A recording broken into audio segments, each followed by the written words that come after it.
Hello बच्चों, कैसे हो? बढ़िया हो?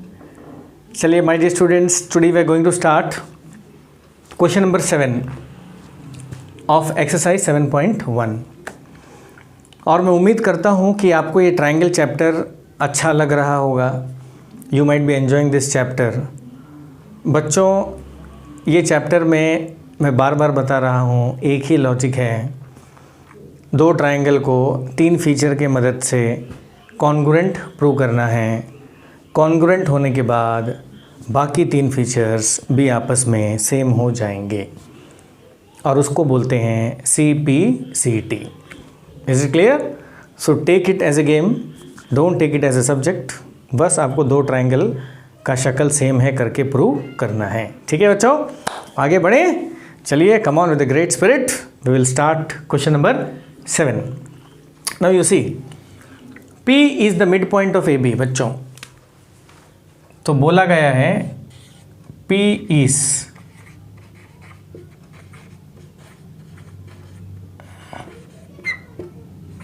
Mid point of AB।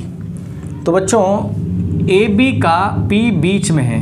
अरे मिड पॉइंट मतलब बीच होता है, कोई टेंशन नहीं।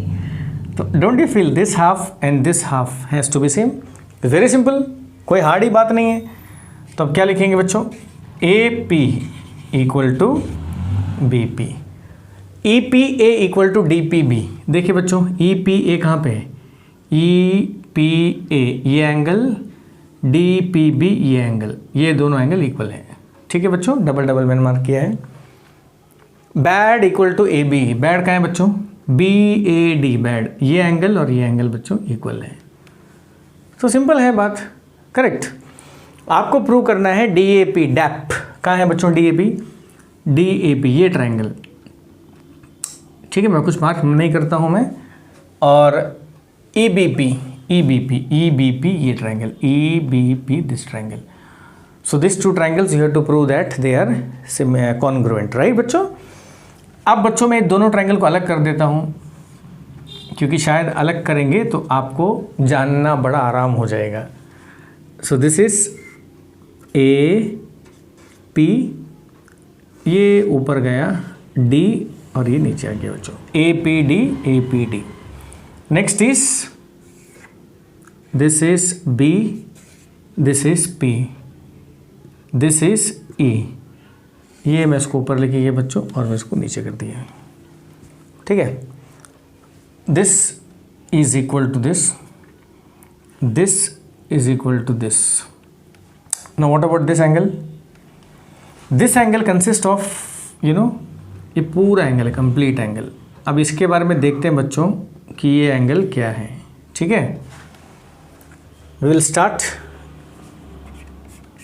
in triangle DAP and triangle EBP। ठीक है बच्चों, बताइए DAP और EBP में क्या क्या है? Come on, see the triangle and tell me first. This angle, that is angle DAP, this is angle equal to this angle EBP। This you will write given. ठीक है बच्चों, next is AP equal to AP। क्यों बच्चों ये है? Because P is mid point of AB। ठीक है बच्चों, और बताइए। और next is, if you see the angle APE, angle APE is equal to angle BPD। This is given. ठीक है बच्चों, now if you see this part is a common angle for both the angles, है ना बच्चों? तो ये जो part है ये क्या है? कॉमन है। So if you see APD angle, APD consists of APE and EPD. And if you see angle BPE, BPE consists of BPD and DPE. So both the angles APD and BPE contains this part. So this I can call it as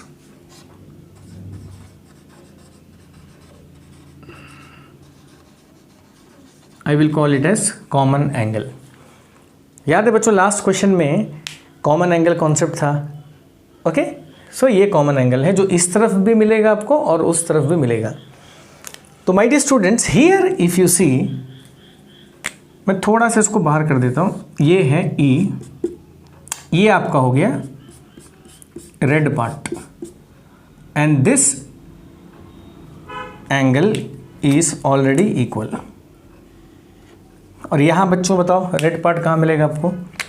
this goes upward, this is D and this is red part. ठीक है बच्चों, और जो ये angle है और ये angle दोनों इक्वल है. BPD और BPE इक्वल है, और ये जो कॉमन स्लॉट है ये दोनों में हमने ऐड किया, जिसको बोलेंगे कॉमन एंगल. ठीक है बच्चों, कोई घबराना मत, कॉमन एंगल है जो इस तरफ भी है और उस तरफ भी है. ऑलरेडी ये जो पार्ट है APE और BPD आपस में इक्वल है, it is given. So this common angle you are adding to both sides. So I told you when equals are added to equal the whole will be equal. तो बच्चों समझ में आया बच्चों? कोई टेंशन नहीं है. दोबारा ध्यान दीजिए यहाँ पे कैसे मैं लिखता हूँ.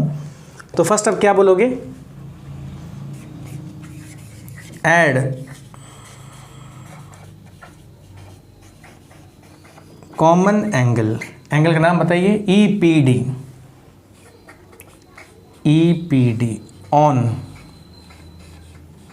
Both side. तो बच्चों क्या बन जाएगा ये बताइए? APE plus angle EPD and this is BPD plus EPD. तो बच्चों आप इन दोनों को ऐड करोगे, what you will get? APD. तो यहाँ बच्चों आपको एंगल मिलेगा APD, जो है पूरा एंगल है बच्चों, और यहाँ मिलेगा आपको BPE. You will get BPE. तो तीनों एंगल देखिए बच्चों, फर्स्ट में जो मैंने लिखा ये है एंगल, सेकंड में जो मैंने लिखा बच्चों ये है साइड, लास्ट में जो मिला मेरे को बच्चों ये है एंगल. ये एंगल, ये साइड, और ये जो पूरा है ना बच्चों, आप इसको बोल सकते हो A'. ये एंगल, ये साइड, ये पूरा है ना बच्चों, आप इसको बोल सकते हो A'. I am right? So you can say that, यहाँ लिख देता हूँ मैं, देख लीजिए. Therefore triangle DAP is congruent to triangle EBP by the criteria ASA. ठीक है बच्चों, तो बताइए तीन फीचर मैंने यूज़ कर लिया, उसमें दो एंगल एक साइड, तो बचा है एक एंगल इक्वालिटी और दो साइड इक्वालिटी. तो बताइए बच्चों एक एंगल कौन सा इक्वल होना चाहिए? और common sense says that angle D will be equal to angle E. ये आपको लिखने की ज़रूरत नहीं है, एग्जाम में अभी लिख दीजिए. Angle D equal to angle E, जिसको बोलते हैं बच्चों CPCT. देखिए यहाँ पे D है और यहाँ पे E है, मैच हो रहा है. करेक्ट, मैंने बताया था याद है लास्ट क्लास CD में कि order is very important. Which angle will be equal to which angle, which side will be equal to which side, all depends upon the order. Side I have used one side equality, other two sides are left. बच्चों other two sides कहाँ से पता चलेगा बताइए मेरे प्यारे बच्चों? DA equal to EB. कहाँ है DA? देखिए DA इक्वल टू EB. हर चीज़ आपको नाम से ही निकालना है, फिगर से नहीं निकालना है. दूसरा AP equal to BP, AP equal to BP बच्चों. तो ये जो है आपको फिगर में ही पहले से मिल गया है. P is the mid point of AB. DP first and third equal to EP, DP equal to EP. तो बच्चों इसको भी क्या बोलेंगे? CPCT. और यहाँ पे पूछा है AD इक्वल टू BE. देखिए ये है AD इक्वल टू BE. तो यानी बच्चों हर जगह हम एक ही काम कर रहे हैं. दो ट्राइंगल को कॉन्ग्रुएंट प्रूव कर रहे हैं and after that the other three features will be same. So this is the only thing we are doing everywhere. So keep this chapter very simple and only one logic is applicable everywhere, and the logic is prove that two triangles are congruent and after that get three features as CP/CT. ठीक है बच्चों, तो ये figure है, यहाँ से मैंने दो ट्रायंगल बाहर निकाल लिया और दोनों ट्रायंगल को भाई ASA कॉन्ग्रुएंट प्रूव कर दिया. यहाँ पे कॉमन एंगल है, ये कॉमन एंगल को दोनों एंगल में ऐड करोगे तो whole angle will be equal. So उम्मीद करता हूँ बच्चों आपको वीडियो समझ में आया होगा. अगर समझ में नहीं आया बिल्कुल टेंशन मत लीजिए, कृपया करके मुझे कॉल करिए. मेरा नंबर है 9933227796. कमेंट में कुछ लिखिए. अगर आपको समझ में नहीं आ रहा है, समझ में आ रहा है, वीडियो अच्छा लग रहा है, kindly write in comment box. Okay, और बच्चों यही लॉजिक है. So hope to meet in the next recording, right.